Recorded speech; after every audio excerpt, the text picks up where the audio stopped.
The kryptonite of this Penn State men's basketball team is a close margin, and once again, it does them in, losing to Indiana for a second time this season. And now the possibility of a Big Ten tournament appearance goes from that, a possibility, to highly unlikely.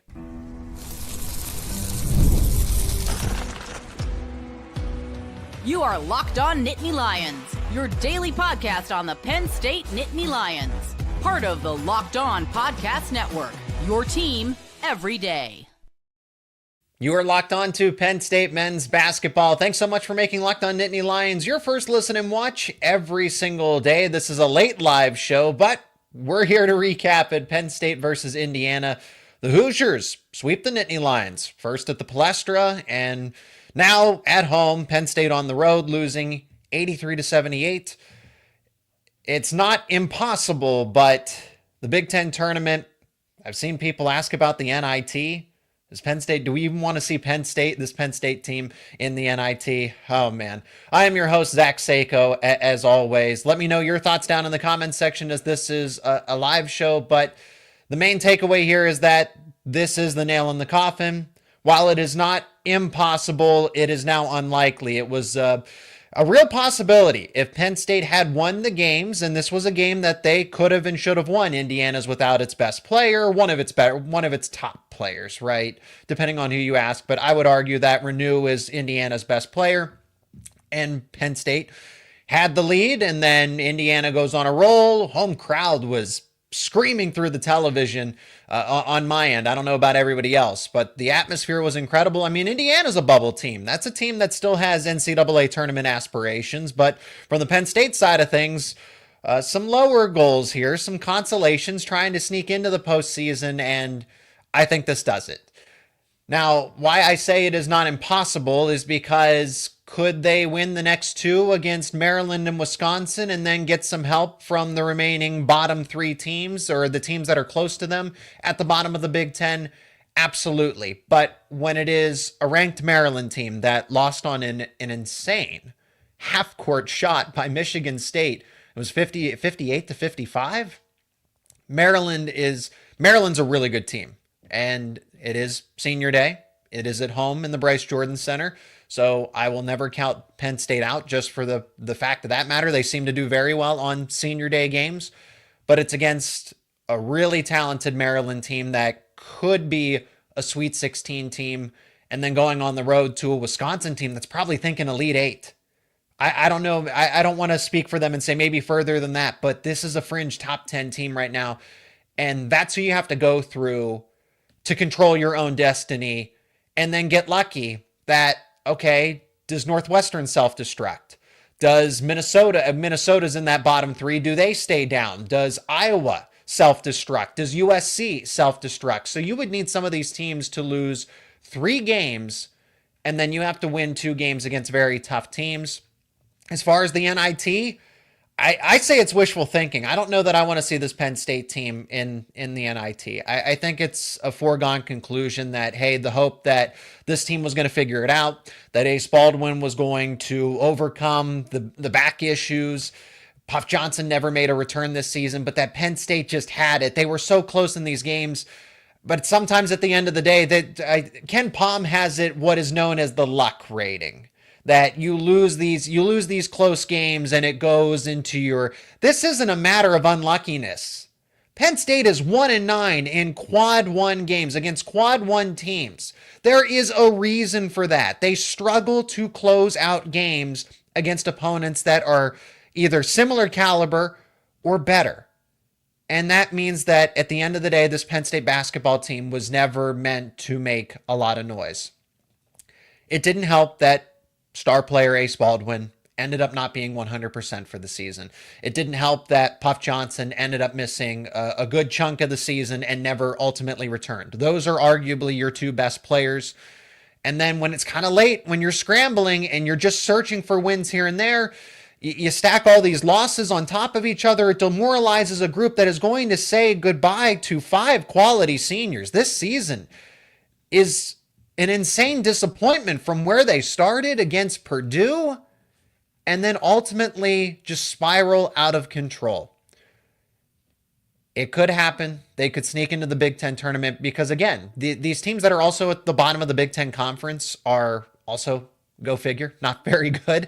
So Minnesota, Northwestern, and Iowa, if they were to lose out, if all three of them were to lose out in Penn State just needs to jump at least two of them in this case. But they don't hold the tiebreaker against Iowa. Fortunately, they do against Northwestern, which is the last team that sneaks in. The Big Ten is taking those 15 teams, and the bottom three are not in. They split against Minnesota, which I don't know how that factors in the tiebreaker. I don't know what the next criteria, what the next part of the criteria is.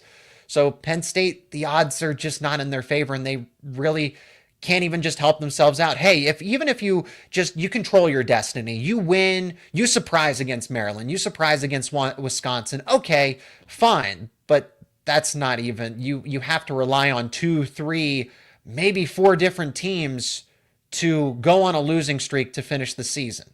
So it's highly unlikely. Penn State doesn't even have the resume to go to the NIT. They would also have to be invited. When I look at it, okay, is Penn State viewed as a top? Okay, so you have 64 teams that get into the NCAA, right? 64 for it's 68 because of the play-in games. And then after that, it's 16 additional teams. Is Penn State in that top, give or take 85? And I just don't think they are. I don't think a bottom 3 Big Ten team should be anywhere near the invitational tournament. I mean, those are some quality teams. I don't know how Penn State would do. I mean, if Ace Baldwin has time to recover, there's the hypotheticals of, oh, what if they were at full strength? I just don't see it. Let me start to get into the Indiana game and why they lost, but I just want to address it. The Big Ten tournament, really unlikely, impossible. No, but the chances are very slim. 83-78. Penn State played a solid game, even though they came up short, but another close game where they just can't find the rhythm. They just lapses in defense and communication. Indiana shot 10 of 15 from 3-point range. I understand if this is a hard-fought game and you just don't have, the ball just doesn't bounce your way. It's a combination of 2 or 3 things here, because I don't want to miss a point or overstate a point.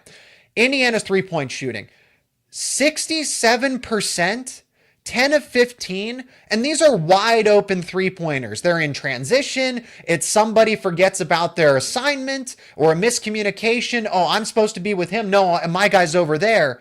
And it's just this lapse in simple defense where Indiana is able to get its best 3-point shooters open for easy threes.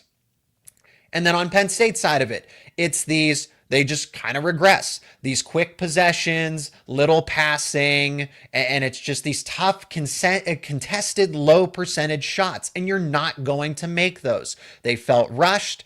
You could see it there. We're in this situation again, and there's this subtle panic. What do we do? Because every time we've been in this situation, we've come up short. So how do we fix this? And they didn't. So it's also the second chance opportunities when Indiana has a bad possession or just simply miss it. Hey, open shot, but it doesn't go in this time. Penn State should be right there for the rebound. Somehow it gets by 2 Nittany Lions and ends up in the hands of a Hoosier. So it's those 3 things, and those are all effort, communication, basic fundamentals of basketball. Indiana didn't really do anything to out-scheme Penn State. Penn State just had lapses in defense, lapses in communication that, in my mind, are fixable when you have this senior rotation. You're missing Puff Johnson, one of your better defenders. I get that, but Ace Baldwin is still out there despite not being 100%. Freddie Dilion, not a senior, but a quality veteran player, and his game is defense. He's a defensive player. So you still have him and Baldwin out there in the backcourt. Nick Kern Jr., another defensive-minded player. And you're giving up. Penn State didn't lose this game in the paint. They lost this game behind the arc because for the life of them, they would not stop the wide open 3 from Indiana. And then that plays into that home. It was the turning point was when Indiana obviously was behind and retook the lead when they had those 2 consecutive 3-pointers by the same player. I think that was Trey Galloway. Trey Galloway hit back-to-back threes, and it just sent the crowd just really took the roof off the arena with how loud they were. I mean, that's what home court will do for you. So Penn State men's basketball is not going to make the Big Ten tournament now, but still plenty to get to. I see the comment section is very active, as I'm not surprised since Penn State is coming off of a loss here. So there's plenty of thoughts and frustrations that are going to come to mind. So let's talk about it here on this live edition of Locked On Nittany Lions. And today's show is brought to you by FanDuel. When the game tips off, the NBA action is just getting started, and there's no better place to get in on that action than with FanDuel, America's #1 sportsbook. With FanDuel, you can place live bets throughout the game, so even if you miss the opening tip-off or you want to bet on a fourth quarter comeback, you can stay in the action. And if you're looking for a bigger payout, you can even combine your live bets into a same-game parlay.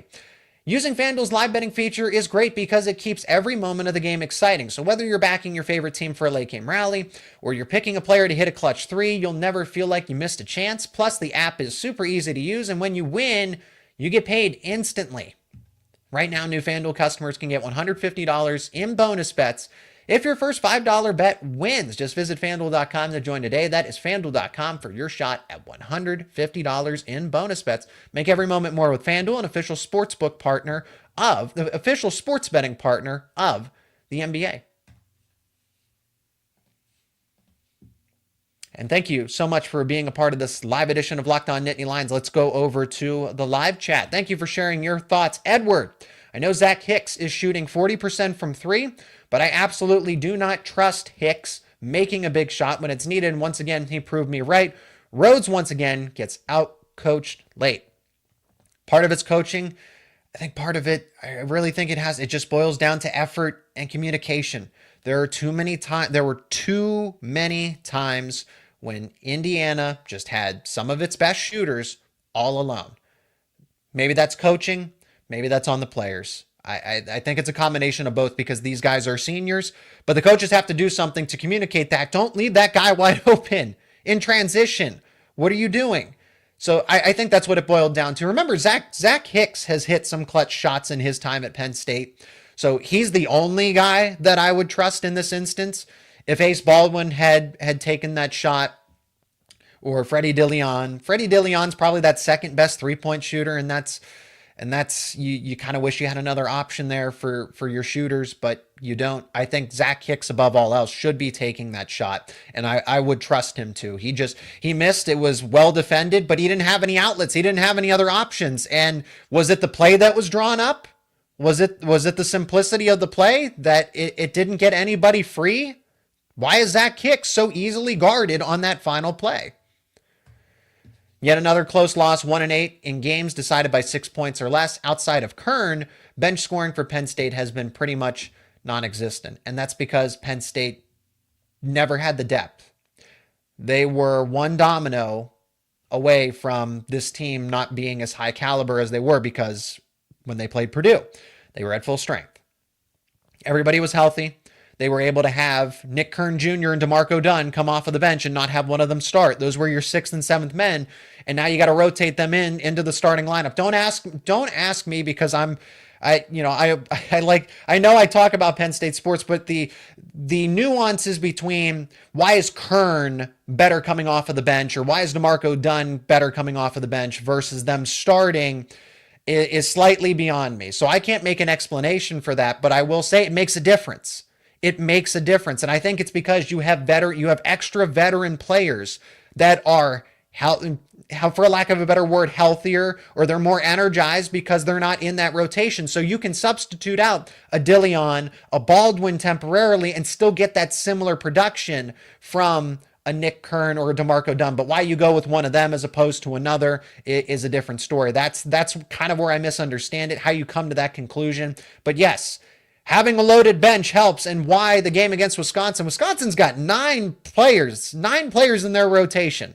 Penn State has 6 when it really comes down to it. I know they can sub in a Dominic Stewart. I know they can sub in a Javin Carter or Miles Goodman, but they don't trust them. They trust 6 players, and it would be 7 if Puff Johnson was there. Oh wow, we're really getting to the future. So I guess that's what the what's next bullet point is. We can start to talk about some of these, the off season, if you will. The chance that Yannick transfers, and also how does this influence the recruitment of Caden Mingo? Yes, I'm very eager to see Caden Mingo join the program. I don't think this has any implications. I think Caden Mingo, since he becomes the face of the team. This is a top 50 overall player. This lofty expectations for somebody that's still in high school. But I think Mingo has the potential to be a one and done player, somebody that does immediately go to the NBA, and hopefully that isn't the case. Well, right, it depends how you frame it, because if he has NBA talent and he's NBA ready, then if he has a good season at Penn State, then he's supposed to go. Or if something goes wrong, then he stays for another year. So however you want to frame it, but whatever they can do to maximize Caden Mingo, because I think in terms of raw talent, better than Lamar Stevens, better than Tony Carr. I do mean that in terms of raw overall ability. Now, Mike Rhodes and company need to be able to coach him up, but he has that kind of potential. He is a player that can certainly have a future in the NBA. As far as Yannick Conan Niederhauser, let's just say this. It is going to be Penn State's main focus to make sure that they can find a way to keep Niederhauser. We know that tampering is rampant. We know that the center market in college basketball, especially for anybody that's over 7 foot or 7 foot or taller, is going to be a hot commodity. And Conan Niederhauser has excelled so much. If there's something to take away as a positive from this season, is that Conan Niederhauser has developed into a quality center. It took the first half of the season, even fended off an injury, and he's one of the main players, has been recently. And that's going to be very attractive to SEC programs, other Big Ten teams. Penn State's going to have to fend off some suitors for Conan Niederhauser. That is definitely a concern of mine if they are able to retain him. I don't know Conan Niederhauser as a person, so I can't speak for him. Is there an allure of an NIL deal? Does he like Penn State? I can't speak on that right now, but let's just say I am certainly concerned that there's going to be a push from the outside to try to get Conan Niederhauser to transfer. The biggest issue, other than the lack of natural scores, of all the things that I laid out, is there one in particular? You can't, yes, okay, so depth. You can't only have one bench guy score if you want to win games in the Big Ten. You got to get more bodies for next year's team. Penn State will be active in the transfer portal. Mike Rhodes at least has the backing from Pat Kraft. I mean, Pat Kraft has made it apparent that they will be financially, at least, I don't know about aggressive, but they will be financially committed to keep Penn State competitive in the basketball landscape. It's not going to be easy. It's not going to be easy. The way that, the SEC is out of this world this season. I wouldn't be surprised if maybe I shouldn't go on the record with that take, but it is possible that there's a heavy SEC Elite Eight. I'd like to see the Big Ten and the Big East, just somebody break that up, because there are some really good teams in the SEC. I wouldn't be, and a 3 out of 4 for the SEC in the Final Four. That's definitely a possibility. So Penn State's got to be able to compete with that. Caden Mingo's a good start. Retaining Freddie DeLeon, retaining a Yannick Conan Niederhauser, and just developing a Miles Goodman, developing a Dominic Stewart, Javin Carter. Those guys have to take a big step forward in year 2. Win the last 2 and pray like hell that Iowa and Northwestern lose 3 of the last 4 games, and Iowa's remaining schedule is not easy. I started going through some of them to see, okay, who does have the toughest path, and that is true. That it's not impossible, but it's not favorable. It is by no means favorable here. Zach Hicks is easily guarded at the end because we don't have any other shooters. Yes, Indiana, if they thought somebody else was taking that final shot, then there's a reason Mike Woodson's stepping down other than the other reasons. That's also why our buckets seem so difficult, because defenses just surround the paint, except for the player guarding Zach Hicks. And Penn State was adjusting to that, but it was against weaker competition. Granted, Nebraska's fair close to it. They're a bubble team. They're in the middle of the Big Ten Conference. That is just about good enough to get you into March Madness, into the NCAA tournament. And Penn State dominated them. So when they are clicking, they are tough to beat. But it's the depth, it's the lack of versatility that Penn State is very much one-dimensional. A lot of their players they drive to the basket. Ace Baldwin, and when you're not 100%, I mean, Ace Baldwin just always looks a step behind compared to where he was a season ago. But that's just it. Indiana has 4 different players that you have to be concerned about at all times of taking a 3-point shot. You have to be concerned about Zach Hicks. Can Ace Baldwin take one? Yes. Can Freddie DeLeon take one? But can they make them routinely, consistently? It's a surprise when they do. So Indiana says, we're going to take away Zach Hicks. We dare you to have another 3-point shooter challenge us. And Ace Baldwin rose to the occasion, right? He was 4 of 8. That was one of his better shooting nights. He led the night with 22 points, led Penn State with 22 points. But offense wasn't an issue. They scored 78. That should get you a win in the Big Ten Conference. They let up 83. And a lot of them were not easy shots, but they were easy to defend. Because 3-point shots are difficult to make, but when you leave your opponent wide open, they're going to make them. So to wrap it up here, just to kind of go through the stats in the box score again, Indiana 83, Penn State 78, and Penn State, so you get their record right, 5-13 overall, or 5-13 in Big Ten Conference play, 15-14 overall is their record, and an abysmal 1-9 against quad 1 teams. Ace Baldwin led the way with 22 points, 4 of 8 from 3-point range. Like I said, Zach Hicks only made 1 3-pointer. He had 10 points. Conan Niederhauser had 16. He has become a mainstay in this offense. Hopefully he doesn't go anywhere. And everybody else had 10. I couldn't believe that. DeMarco Dunn has 10. Freddie DeLeon has 10. Hicks has 10. Nick Kern Jr. has 10. So everybody that played significant minutes gave you double digits. It's really inexcusable how Penn State can lose some of these games. So they got Maryland on Saturday, senior day, tips off at noon in the Bryce Jordan Center. They got Wisconsin on the road. Never say never, but I won't hold my breath here that Penn State makes the Big Ten tournament, unfortunately. That's going to do it for this live edition of Locked On Nittany Lions. Thank you so much for checking out this episode. Thank you so much for contributing your thoughts in the live chat and spending a late Wednesday night here on this show. If you are new to the podcast, please subscribe to the YouTube channel and wherever you listen to your podcasts. And for all of your conversations around your favorite Penn State sports teams, whether it is Penn State men's basketball, whether it's Penn State football, whether it's Penn State wrestling, you can keep it right here on Locked On Nittany Lions for more discussions around all those teams.